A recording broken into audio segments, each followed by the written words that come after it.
Let's talk about it. Mewing.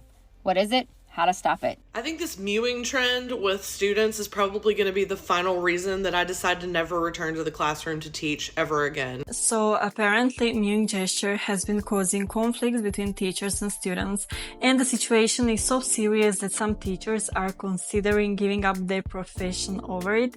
It caused multiple articles to be written and bash mewing altogether, but the mainstream didn't stop there, and they made a whole report to warn parents of how dangerous mewing is for their children's mental and physical well-being, completely misrepresenting what mewing is about.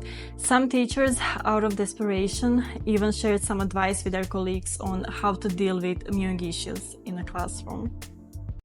Mewing is a nonverbal gesture called an emblem and has very specific meaning to a cultural set of people. Now, the historical reference you're going to have to look up on your own because there's a lot. Mewing is what happens when you press your tongue to the roof of your mouth, creating a different jawline shape. The emblem is a gesture with very specific cultural meaning. For example, if I were to do this has very specific cultural meaning in the United States. If I do this, it has also very specific meaning in the United States, but does not mean the same thing in other countries. Trust me. When students do this in the classroom, it is suggesting that they're mewing. Everybody in the classroom knows what it means except for the teacher, which causes the teacher to feel really inadequate. What they're also communicating to the teacher is, no thanks, I'm too busy, or move on. So how do you stop it if you don't even know what it means? Well, the good thing is that you don't actually have to know what it means in order to stop anything like that in your classroom. You just have to challenge the shared meaning, and this is how you do it. When a student does this to you in your classroom and you don't really know what it is or how to respond, but everybody else seems to be in on the joke, you create new shared meaning when you change the expected response. For example, when a student does this to you, you can respond with, oh my gosh, I had no idea. I am so sorry that happened. Is there anything I can do? Okay, let's talk about it after class. But for now, what do you think the answer to this question is? And then move on. And the student will go, wait, what just happened? It can represent a compliment. So if a student does this to you, you can go, oh my gosh, thank you. I'm genuinely honored. Thank you. I wasn't expecting that. So what are your thoughts about question 2? You won't have these issues anymore because you have challenged the shared meaning within your classroom. You're the boss. Be the boss. So that was the most autistic reaction I've ever seen, and I really don't think that will make you a boss in this situation. But I do agree that refusing to participate in a classroom is really disrespectful, whatever the reason may be, mewing or anything else. So I don't approve of that behavior. At the same time, though, I don't think it's fair to blame mewing for that dismissive behavior, because it's not caused by mewing itself, but by disrespectful nature of that child. So that's where focus should be, not on a mewing trend. And also, as if mewing doesn't have a bad enough reputation, now they're making whole news reports in order to misrepresent mewing and to convince people of how dangerous it is for their kids. People under the age of 20 are shushing you a lot more. Guess what? It's another one of those silly TikTok trends. Mewing is the latest social media fad aimed at changing how you look in pictures. I legitimately don't understand this, but I will be watching this closely. Parents, this trend deserves a closer look. Audrey Russo explains why. A finger drawing down the jawline, tracing out yet another social media trend. Mewing is silent, but it speaks volumes about the messages kids are receiving again and again. The mewing motion signals to others that you're sculpting your jaw by pressing your tongue against the roof of the mouth. The technique's effectiveness is questionable. The pseudoscience's influence on kids is very real. This is my 19th year. Andy Forbort has been an educator for a while. Feels like I just started. As an assistant principal of Grand Rapids High School, he says competition for his students' attention has felt like a losing game against social media trends.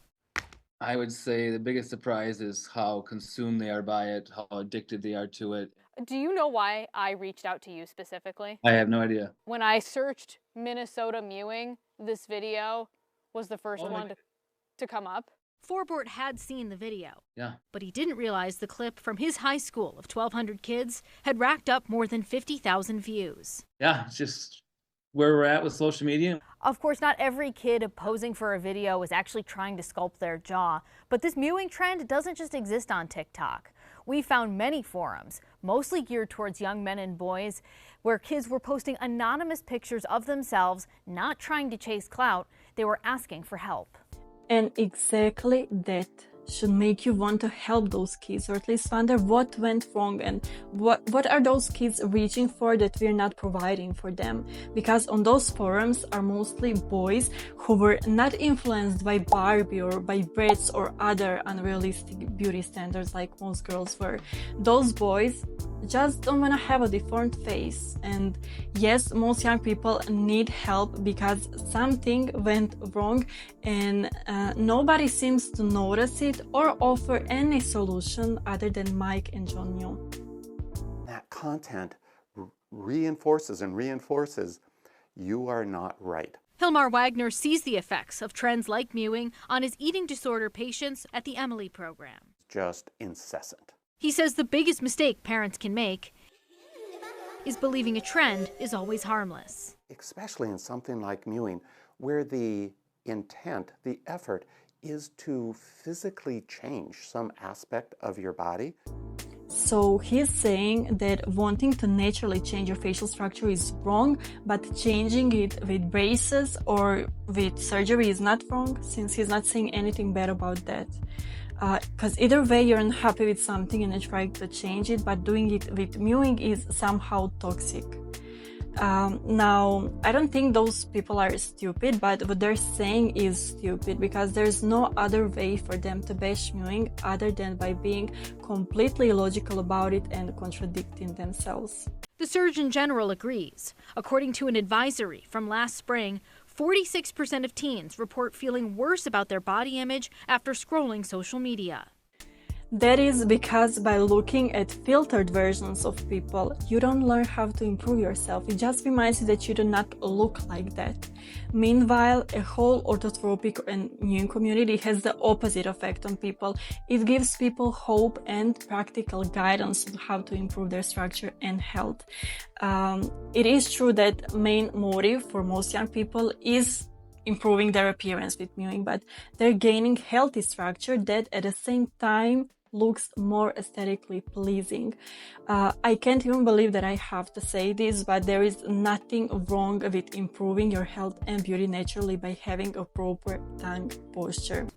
Oh, that is so disturbing. I'm like concerned for the youth and the future of everything. How are parents supposed to keep up with all of this? I don't get this still. I still kind of don't get it, to be Yeah, honest. I don't understand. I don't understand children nowadays, though. And they're little kids. Like, you still have the baby fat in your face. You're going to grow up and things change. Yeah, all right, Selena Gomez and LeBron James, but a baby fat is not the main reason why most people are mewing. And does this look to you like somebody who is trying to reach unrealistic appearance, or lose a baby fat, or like somebody who has a body dysmorphia? Or does it look like someone who has deformed facial structure, who was offered no explanation for why it happened and was being told that it was too late for anything other than a double jaw surgery? There are young people who are reaching out even to me that are in a very bad position. They were mistreated by orthodontics. They had extractions and now they have very unhealthy facial structure as a consequence of medically approved and right treatment. So I'm saying all of this with a lot of empathy, and that's the reason why I don't take this subject lightly at all. The fact that kids are Googling how to lose face fat, it's the standards for body image and what you're supposed to look like because of social media are just ridiculous. I don't like it, John.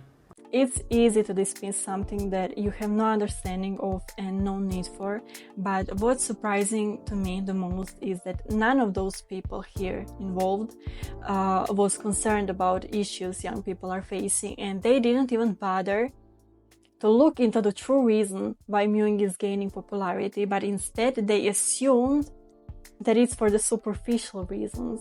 But you don't have to do a big study to figure out that's not a case, because mewing started from the orthotropics, whose main goal was to fix deformed facial structure, not to produce unrealistic beauty standard, but to gain the optimal and healthy facial structure. So I don't understand why they're trying to present mewing as a body toxicity or reaching for unrealistic beauty standard, because honestly, like wearing makeup and doing your makeup every day is way more toxic trend than mewing, because you're hiding things that you're insecure about instead of fixing it. With makeup also, you're trying to reach exactly that filtered version that you saw on the social media. With fillers, you're trying to reach unrealistic beauty standard, but nobody is talking about that. And that makes you question why out of all of those things, mewing is being presented as a danger for the children. Is it because it's free? Or is it because it works? Is it because it threatens orthodontics in the mainstream? Or is it because it solves the issue and doesn't sell you any solution?